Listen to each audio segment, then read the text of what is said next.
नमस्कार, मैं हूं डॉक्टर धर्मेंद्र आर पाटनी। मेरे YouTube चैनल रेवा एकेडमी में आप सभी का बहुत बहुत स्वागत है। समाजशास्त्र विद रेवा एकेडमी सीरीज के इस एपिसोड में हम अध्ययन करेंगे संस्था अथवा इंस्टीट्यूशन के बारे में।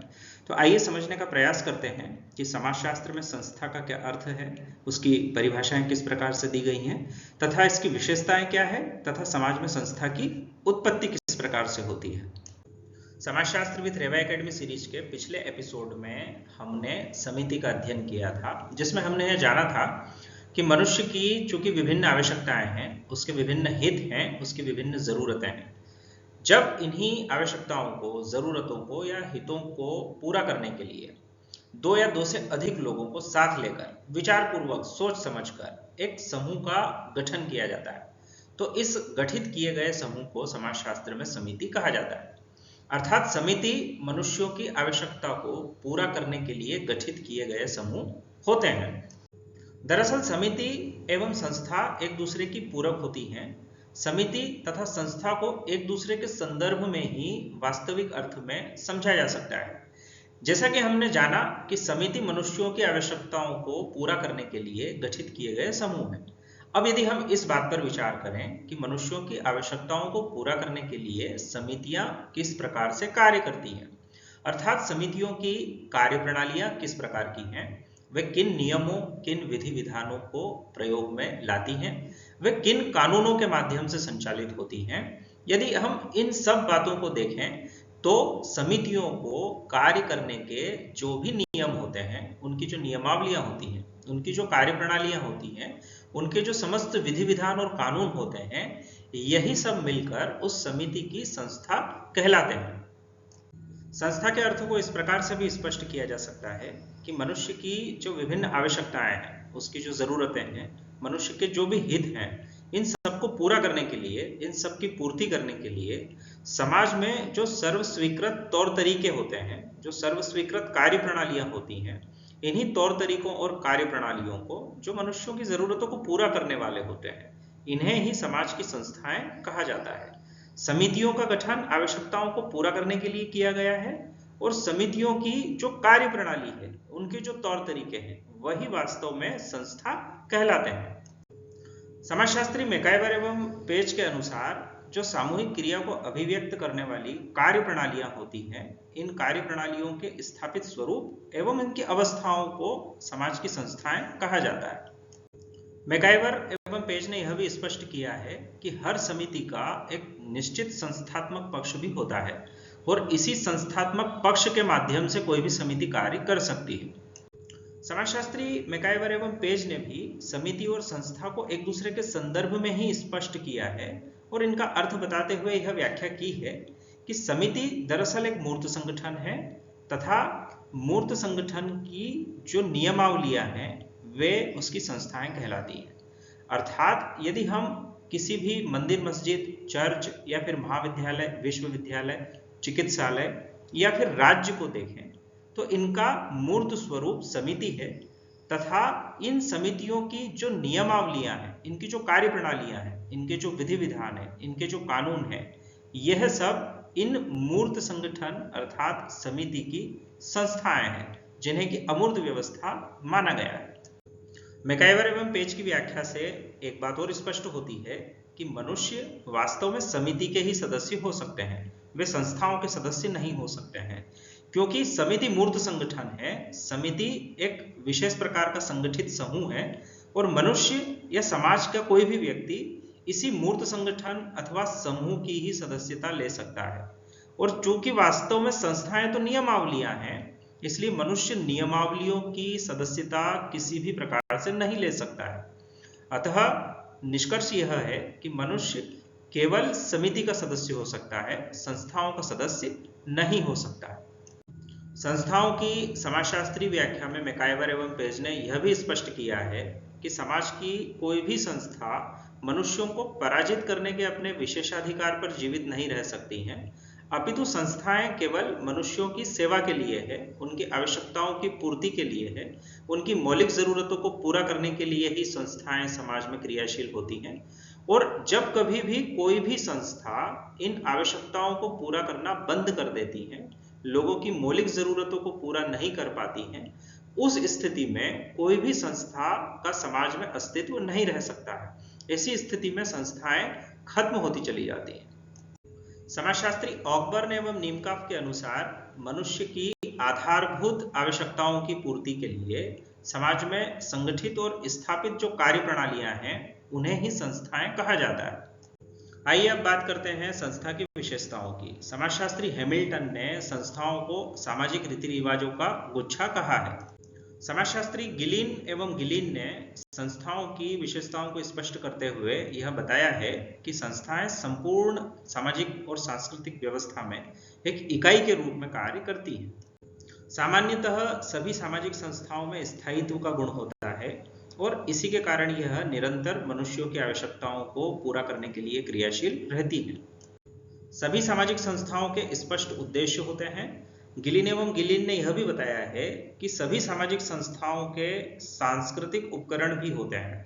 सांस्कृतिक उपकरण को गिलिन एवं गिलिन ने दो श्रेणियों में बांटा है, भौतिक उपकरण तथा अभौतिक उपकरण। भौतिक उपकरणों के अंतर्गत सुई से लेकर हवाई जहाज तक का जितना भी भौतिक निर्माण है वह सब शामिल होता है, अर्थात घड़ी, pen, calculator, computer, mobile phone, यह सब संस्कृति के भौतिक उपकरण हैं जो कि संस्थाओं को उद्देश्य पूरा करने के लिए सहयोग करते हैं। यदि संस्थाओं के अभौतिक उपकरणों की बात करें तो इसके अंतर्गत सामाजिक विचार, आदर्श, मूल्य, मानदंड तथा विभिन्न प्रकार की नियमावलियां या कार्य प्रणालियां शामिल की जाती हैं। पुरानी पीढ़ी से नवीन पीढ़ी में संस्कृति का हस्तांतरण करने का कार्य भी संस्थाओं के द्वारा ही किया जाता है। इसलिए संस्थाओं के कुछ विशेष प्रतीक चिन्ह भी होते हैं। सामाजिक संस्थाएं समाज के सदस्यों की परिस्थिति तथा उनकी भूमिका का भी निर्धारण करती है। परिस्थिति किसी भी समाज के सदस्य के सामाजिक पद होते हैं तथा उन पदों से संबंधित जो कार्य होते हैं, उन पदों से संबंधित जो कर्तव्य होते हैं जो कि समाज के द्वारा अपेक्षित होते हैं, इन कर्तव्यों को, इन कार्यों को भूमिका कहा जाता है। आइए अब बात करते हैं संस्थाओं की उत्पत्ति के विषय में। संस्थाओं की उत्पत्ति को समाजशास्त्रीय दृष्टिकोण से विस्तार से समझाने का कार्य अमेरिका के समाजशास्त्री ग्राहम समनर ने किया है। ग्राहम समनर ने अपनी विश्व प्रसिद्ध पुस्तक फोकवेज में, जो कि 1906 में प्रकाशित हुई थी, संस्था की उत्पत्ति को विस्तार से चरणबद्ध तरह से स्पष्ट किया है। जैसा कि हम जानते हैं, मनुष्य के पास में एक उन्नत बुद्धि है और मनुष्य एक चिंतनशील प्राणी है। मनुष्य वास्तव में सुखवादी प्रवृत्ति का प्राणी है। मनुष्य सुखी रहना चाहता है, इसलिए वह अपनी समस्त आवश्यकताओं, जरूरतों और हितों के प्रति सजग रहता है। बिना आवश्यकता पूर्ति के सुख प्राप्त करना असंभव है। अब चूंकि मनुष्य चिंतनशील प्राणी है और वह अपनी आवश्यकताओं के प्रति सजग है, इसलिए वह अपनी आवश्यकताओं को पूरा करने के लिए व्यवस्था करने का प्रयास करता है। मनुष्य की जो मौलिक आवश्यकताएं हैं, जो मूलभूत जरूरतें हैं, उनको पूरा करने के लिए मनुष्य जब चिंतन करता है तो चिंतन की इस प्रक्रिया के माध्यम से एक विचार की उत्पत्ति होती है। यह विचार ही वास्तव में आवश्यकता पूर्ति के लिए सबसे प्रारंभिक एक उपाय होता है। मनुष्य समाज जब अपनी आवश्यकताओं को पूरा करने के लिए चिंतन करता है तो चिंतन की इस प्रक्रिया में यह संभव है कि भिन्न भिन्न लोगों के दृष्टिकोण भिन्न भिन्न हों और अपने भिन्न भिन्न दृष्टिकोण के कारण भिन्न भिन्न व्यक्ति अलग अलग निष्कर्ष पर पहुंचे, अर्थात लोगों के विचारों में भी भिन्नता हो सकती है। कहने का अर्थ यह है कि किसी एक ही आवश्यकता को पूरा करने के लिए अलग अलग लोगों के मन में अलग अलग तरह के विचार आ सकते हैं, जो कि सामाजिक मंच पर संवाद की, बातचीत की प्रक्रिया के माध्यम से या सामाजिक अंतःक्रिया की प्रक्रिया के दौरान एक दूसरे से साझा किए जाते हैं। आवश्यकता पूर्ति के लिए जब कोई एक विचार उत्पन्न होता है और जब उसी विचार के द्वारा, उसी विचार के आधार पर उस एक आवश्यकता को एकाधिक बार पूरा करने का प्रयास किया जाता है, अर्थात बार बार क्रिया की पुनरावृत्ति होती है, तब बार बार क्रिया की पुनरावृत्ति होने के कारण वह विचार अब व्यक्ति की आदत में परिवर्तित हो जाता है। जब किसी एक व्यक्ति के मस्तिष्क में, मन में उत्पन्न विचार आदत में परिवर्तित हो जाता है और किसी एक व्यक्ति की जो आदत है, उस आदत से समाज और समूह के और भी अधिकाधिक लोग प्रभावित होने लग जाएं, या फिर यूं कह लीजिए कि कोई एक आदत सामूहिक आदत में परिवर्तित हो जाए, समूह के अधिकांश लोग उसी एक आदत के अनुसार व्यवहार करने लगे, अर्थात आदत की सामूहिक पुनरावृत्ति होने लगे, तब आदत जनरीति में परिवर्तित हो जाती है, जिसे अंग्रेजी में फोकवेस कहते हैं। जनरीति वास्तव में कार्य करने के या व्यवहार करने के सामान्य तरीके होते हैं जिन्हें समाज के अधिकांश लोगों के द्वारा अपनाया जाता है। चूंकि आदतों की सामूहिक पुनरावृत्ति के माध्यम से जनरीतियों का निर्माण होता है, इसलिए जनरीतियों को समूह की आदतें भी कहा जाता है। जनरीति अपेक्षाकृत समाज में पाए जाने वाले स्थायी व्यवहार होते हैं और व्यक्ति, समाज के सभी सदस्य अचेतन रूप से इनका पालन करते हैं। मैकाइवर एवं पेज ने जनरीतियों के बारे में कहा है कि जनरीति ऐसे व्यवहार होते हैं जो समाज के द्वारा स्वीकृत होते हैं और मान्यता प्राप्त होते हैं। गिलिन एवं गिलिन ने जनरीतियों के बारे में बताया है कि जनरीतियां दरअसल दैनिक जीवन के व्यवहार प्रतिमान हैं जिन्हें मनुष्यों के द्वारा प्रयोग किया जाता है। मनुष्यों के द्वारा वस्त्र पहनना, टाई पहनना या फिर सड़क के बाईं ओर चलना, अपने से बड़ों को प्रणाम करना या फिर चरण स्पर्श करना, या फिर दूसरे लोगों का हेलो, हाय या फिर नमस्ते कहकर अभिवादन करना, यह सब जनरीति के उदाहरण हैं। जब किसी समाज की जनरीति में सामूहिक अनुभव जुड़ता चला जाता है और सामूहिक अनुभव जुड़ने के साथ साथ संपूर्ण समाज के द्वारा ऐसे स्वीकृति प्राप्त होने लगती है, तब जनरीति प्रथा अथवा कस्टम में परिवर्तित हो जाती है। किसी भी जनरीति के साथ में सामूहिक अनुभवों के जुड़ने की प्रक्रिया तथा संपूर्ण समाज के द्वारा ऐसे स्वीकृति मिलने की प्रक्रिया लंबे समय में पूर्ण हो पाती है। कई बार इस प्रक्रिया के पूर्ण होने में कई पीढ़ियों तक का भी समय लग जाता है। समाजशास्त्री डेविस ने प्रथा की व्याख्या करते हुए स्पष्ट किया है कि प्रथा वास्तव में ऐसे व्यवहार प्रतिमान अथवा नियम हैं जिनका पालन पीढ़ी दर पीढ़ी किया जाता है। अर्थात दूसरे शब्दों में कहें तो प्रथा ऐसे नियम और व्यवहार प्रतिमान हैं जिनका पालन सिर्फ और सिर्फ इसलिए किया जाता है कि हमसे पहले की भी पीढ़ियों ने निरंतर और सतत इन नियमों और व्यवहार प्रतिमानों का पालन किया है।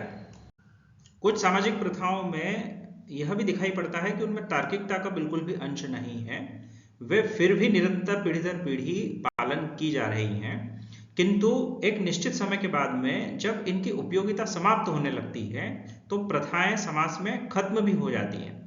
उदाहरण के लिए पर्दा प्रथा। पुरातन समाज में यदि हम संदर्भों को देखें तो हम पाएंगे कि पूरे समाज में पर्दा प्रथा का पालन किया जाता था, किंतु निरंतर बढ़ते हुए शिक्षा के प्रभाव, औद्योगिकरण और नगरीकरण के प्रभाव और वैश्वीकरण के प्रभाव के कारण अब पर्दा प्रथा धीरे धीरे समाप्ति की ओर जा रही है। चूंकि प्रथाएं ऐसे व्यवहार प्रतिमान और नियम हैं जो कि पीढ़ी दर पीढ़ी पालन किए जाते हैं, पीढ़ी दर पीढ़ी पालन किए जाने के कारण प्रथा में दबावमूलक प्रवृत्ति होती है, अर्थात प्रथा सामाजिक नियंत्रण का भी कार्य करती है। इसलिए शेक्सपियर जैसे विद्वान ने प्रथाओं को क्रूर कहा है तथा मार्टेन जैसे विद्वान ने प्रथाओं को गुस्सेबाज तथा धूर्त स्कूल मास्टरनी भी कहा है। प्रथाओं में चूंकि सामाजिक नियंत्रण की प्रवृत्ति होती है, इसलिए समाजशास्त्री बेकन ने यह कहा है कि प्रथाएं मनुष्यों के जीवन की मुख्य न्यायाधीश हैं। प्रथाओं की प्रकृति को और विशेषताओं को देखते हुए समाजशास्त्री बेकन ने कहा है कि प्रथाएं मनुष्य के जीवन की मुख्य न्यायाधीश हैं। विद्वान लॉक ने प्रथाओं की शक्ति को प्रकृति की शक्ति से भी महान बताया है। प्रकार्यवादी समाजशास्त्री और विद्वान मेलिनोवस्की ने प्रथाओं के बारे में यह स्पष्ट किया है कि चाहे आदिम समाज हो अथवा पुरातन समाज हो या फिर आधुनिक समाज ही क्यों न हो, व्यक्तिगत हित और लाभ के लिए समाज के अधिकांश सदस्य निरंतर प्रथाओं का पालन करते रहते हैं। जब किसी सामाजिक प्रथा में संपूर्ण समाज की स्वीकृति जुड़ जाती है, अर्थात किसी प्रथा को पूरे समाज की स्वीकृति मिल गई है, इसके पश्चात उसमें जन कल्याणकारी भावना भी निहित है। और चूंकि किसी प्रथा में जन कल्याणकारी भावना निहित है, अर्थात उसमें जन कल्याण निहित होने के कारण उस प्रथा को, उस नियम को या फिर उस व्यवहार प्रतिमान को समाज के सभी लोगों के लिए जरूरी कर दिया जाए, उसे बाध्यकारी कर दिया जाए, अर्थात प्रथा के साथ में बाध्यता भी जुड़ जाए, तब प्रथा लोकाचार में परिवर्तित हो जाती है। अर्थात लोकाचार ऐसी परंपराएं या फिर ऐसे सामाजिक व्यवहार प्रतिमान अथवा ऐसे नियम हैं जो कि संपूर्ण समाज के लिए बेहद कल्याणकारी हैं और कल्याणकारी होने के कारण ही प्रत्येक व्यक्ति के लिए इनका पालन करना अनिवार्य होता है। इनकी प्रवृत्ति भी अत्यंत दबावमूलक होती है, इसीलिए इन्हें बाध्यकारी कहा गया है। समनर ने अपनी व्याख्या में यह बताया है कि लोकाचार का विकास समाज में स्वतः होता है। लोकाचार में नैतिकता का भी अंश निहित होता है। लोकाचार अनुदार अथवा रूढ़िवादी प्रकृति के होते हैं, इसीलिए यह व्यक्ति पर दबाव डालते हैं। इसीलिए लोकाचार का पालन नहीं करने पर समाज अत्यंत कड़ी प्रतिक्रिया व्यक्त करता है। इसीलिए लोकाचार का असर कानून से भी ज्यादा होता है। समाज में निकट अभिगमन निषेध का नियम अर्थात एक ही गोत्र में विवाह करने की मनाही या फिर यूं कह लीजिए सगोत्र विवाह निषेध का नियम लोकाचार का सबसे अच्छा उदाहरण है। निकटाभिगमन निषेध का नियम अथवा सगोत्र विवाह निषेध के नियम के अनुसार कोई भी दो नजदीक के रिश्तेदार व्यक्ति विवाह नहीं कर सकते हैं। मनुष्य ने अपने हजारों लाखों करोड़ों साल के अनुभव से दो प्रमुख निष्कर्ष प्राप्त किए हैं। पहला निष्कर्ष यह है कि यदि नजदीक के रिश्तों में विवाह होंगे तो उनसे उत्पन्न होने वाली संतानें जैविक रूप से कमजोर होगी। दूसरा प्रमुख निष्कर्ष यह है कि यदि एक ही परिवार के विभिन्न नजदीकी नातेदारों में विवाह होते रहेंगे तो कुटुंब के परिवार के सभी पुरुष आपस में प्रतियोगी हो जाएंगे। एक प्रकार का संघर्ष उत्पन्न हो जाएगा जिससे कि परिवार की एकता प्रभावित होगी, परिवार का भाईचारा खत्म होता चला जाएगा। अर्थात समाज में उत्पन्न होने वाली नवीन संतानें, अगली पीढ़ी जैविक रूप से हर दृष्टिकोण से स्वस्थ हो, उसमें किसी प्रकार के कोई दोष नहीं हो, उन्हें किसी प्रकार की बीमारियां नहीं हो, साथ ही परिवार में सुख शांति कायम रहे, संघर्ष नहीं हो तथा भाईचारा और एकता स्थापित हो सके। इसीलिए समाज के द्वारा निकटाभिगमन निषेध या फिर सगोत्र विवाह निषेध के नियम को लागू किया जाता है ताकि लोग नजदीक के रिश्तों में यौन संबंध से दूर रहें या फिर नजदीक के रिश्तों में विवाह नहीं करें। जैसा कि हम जान चुके हैं, लोकाचार जन कल्याण से संबंधित व्यवहार प्रतिमान है, इसीलिए यह समाज के लोगों के लिए बाध्यकारी होते हैं और इसीलिए इन नियमों को तोड़ने पर समाज भयंकर प्रतिक्रिया व्यक्त करता है। इसीलिए समाज में कभी कभी ऐसी घटनाएं देखने को मिलती हैं जब एक ही गोत्र के दो व्यक्ति विवाह कर लेते हैं तो उनके अपने समूह के लोग, उनके अपने परिवार के लोग उन लोगों की ऑनर किलिंग तक कर देते हैं। जैसा कि हमने लोकाचार के बारे में यह भी समझा है कि लोकाचार का प्रभाव कानून से भी अधिक होता है। उदाहरण के लिए हिंदू विवाह अधिनियम के अनुसार कोई भी एक ही कुटुंब के व्यक्ति पितृपक्ष की 5 पीढ़ी और मातृपक्ष की 3 पीढ़ी तक आपस में विवाह नहीं कर सकते। एक ही कुटुंब के व्यक्ति 5 पीढ़ी के पश्चात और मातृपक्ष की 3 पीढ़ी के पश्चात आपस में विवाह कर सकते हैं। अधिनियम के अनुसार, कानून के अनुसार पितृपक्ष की 5 पीढ़ी के पश्चात और मातृपक्ष की 3 पीढ़ी के पश्चात विवाह की अनुमति है, किंतु हिंदू लोग अपने कुटुंब में 3 और 5 पीढ़ी के बाद भी अपितु कई पीढ़ियों तक एक ही गोत्र में विवाह नहीं करते। समाज में स्थापित हो चुके लोकाचारों के साथ में जब विशेष प्रकार के नियम जुड़ते चले जाते हैं और उन नियमों को लागू करने के लिए विशेष प्रकार की कार्य प्रणालियां भी विकसित हो जाती हैं, इसके साथ ही सांस्कृतिक उपकरणों का भी एक व्यवस्थित ढांचा लोकाचार के साथ में जुड़ता चला जाता है, तब एक लोकाचार संस्था में परिवर्तित हो जाता है। उदाहरण के लिए निकटाभिगमन निषेध का नियम या फिर सगोत्र विवाह निषेध का नियम लोकाचार है। इस लोकाचार के नियम को लागू करने के लिए समाज समानांतर और कई दूसरी नियमावलियों को बनाता है और लागू करता है। जैसे कि फिर किन दो लोगों के बीच में विवाह होगा, इसके लिए कई नियमावलियां हैं। विवाह होने की क्या प्रक्रिया और नियम होंगे, इसका भी विस्तृत विवरण हमें अलग अलग जगह पर अलग अलग स्वरूप में देखने को मिलता है। वर वधु के घर जाएगा, वधु विवाह के पश्चात वर के घर आकर के रहेगी। कन्यादान की प्रथा को वधु का पिता पूर्ण करेगा। फिर उत्पन्न होने वाली संतान का उत्तराधिकार का क्या नियम होगा, 7 फेरे लिए जाएंगे। इस तरह के कई नियमावलियां, कई प्रणालियां और कई सांस्कृतिक उपकरण लोकाचार के साथ में जब जुड़ जाते हैं तो निकटाभिगमन निषेध का लोकाचार विवाह की संस्था में बदल जाता है। इस प्रकार से मनुष्यों की मौलिक आवश्यकताओं को पूरा करने के लिए चिंतन की प्रक्रिया के फलस्वरूप किसी एक व्यक्ति के मस्तिष्क में जो विचार उत्पन्न होता है वह उसकी व्यक्तिगत आदत में बदल जाता है। व्यक्तिगत आदत सामूहिक आदत का रूप ले लेती है, सामूहिक आदत जनरीति में तब्दील होती है और कालांतर में यह जनरीति प्रथा का रूप लेती है और निरंतर प्रथा समाज के द्वारा पालन करते करते यह प्रथा लोकाचार में परिवर्तित होती है और यही लोकाचार कालांतर में परिवर्तित होकर संस्था के रूप में समाज में स्थापित हो जाते हैं। अब कुछ उदाहरणों की बात करते हैं जिनके बारे में हमेशा विद्यार्थियों के बीच में है संशय बना रहता है कि यह समिति है अथवा संस्था है। उदाहरण के लिए परिवार।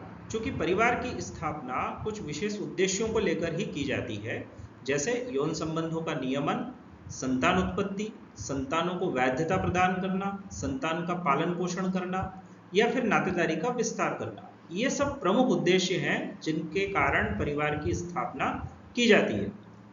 यदि हम समस्त परिवार के सदस्यों को एक संगठित समूह के तौर पर देखें तो परिवार एक मूर्त संगठन दिखाई पड़ता है, अर्थात परिवार एक समिति है जिसकी स्थापना विभिन्न उद्देश्यों की पूर्ति के लिए की गई है। अब यदि हम परिवार नामक व्यवस्था से संबंधित विभिन्न नियमों को यानी कि सामाजिक सांस्कृतिक नियमों के साथ में आधुनिक विधानों को भी देखें, जैसे कि गोत्र का नियम, विवाह के पश्चात वधू का वर के घर आकर निवास का नियम, उत्तराधिकार का अधिनियम या फिर विवाह विच्छेद से संबंधित अधिनियम, घरेलू हिंसा अधिनियम, दहेज निरोधक अधिनियम, इन सब अधिनियमों को और सामाजिक सांस्कृतिक नियमावलियों को यदि हम देखें तो हमें परिवार नामक व्यवस्था एक संस्था की भांति प्रतीत होगी। अर्थात एक मूर्त संगठन के तौर पर सभी सदस्यों को देखें तो परिवार एक समूह है, एक समिति है, और यदि परिवार व्यवस्था से संबंधित नियमावलियों को देखें तो परिवार एक संस्था है। क्योंकि परिवार की स्थापना विवाह के माध्यम से ही होती है और विवाह दरअसल एक ऐसी सामाजिक व्यवस्था है जिसमें कई प्रकार के सामाजिक सांस्कृतिक नियम कायदे सम्मिलित हैं। वर्तमान में आधुनिक विधान और कानून भी इसके अंतर्गत सम्मिलित है। अर्थात विवाह कुल मिलाकर सामाजिक सांस्कृतिक नियमावलियों, आधुनिक विधान और आधुनिक कानूनों की व्यवस्था से मिलकर बना हुआ है। अर्थात विवाह वास्तव में नियमावलियों का एक समुच्चय है, इसलिए विवाह एक संस्था है। अब बात करते हैं राज्य की। राज्य के बारे में भी विद्यार्थियों में हमेशा यह संशय होता है कि राज्य समिति है अथवा संस्था है। ये राज्य की स्थापना चूंकि हम जानते हैं कि स्पष्ट उद्देश्यों को लेकर ही हुई है, प्रशासनात्मक उद्देश्य और लोगों के ऊपर नियंत्रण और शासन और उनका कल्याण करना, इन्हीं सब उद्देश्यों को ध्यान में रखकर योजनाबद्ध तरह से राज्य की स्थापना की गई है। इसलिए राज्य एक समिति है। यदि हम राज्य के अंगों को देखें, विधायिका, कार्यपालिका, न्यायपालिका और इनमें कार्य करने वाले हजारों लाखों लोग, इनके हजारों लाखों सदस्य, यदि इन सबको हम एक मूर्त संगठन के रूप में देखें जिसके सुस्पष्ट उद्देश्य हैं, तो हमें राज्य एक समिति की भांति दिखाई देगा। वास्तव में राज्य एक समिति ही है। दूसरी तरफ इस राज्य को संचालित करने के लिए, चलाने के लिए क्या क्या नियमावलियां हैं, क्या विधान है और कौन कौन से कानून हैं, यदि हम उन सब विधानों, कानूनों और नियमों की बात करें तो वे सब मिलकर संस्था कहलाएंगे।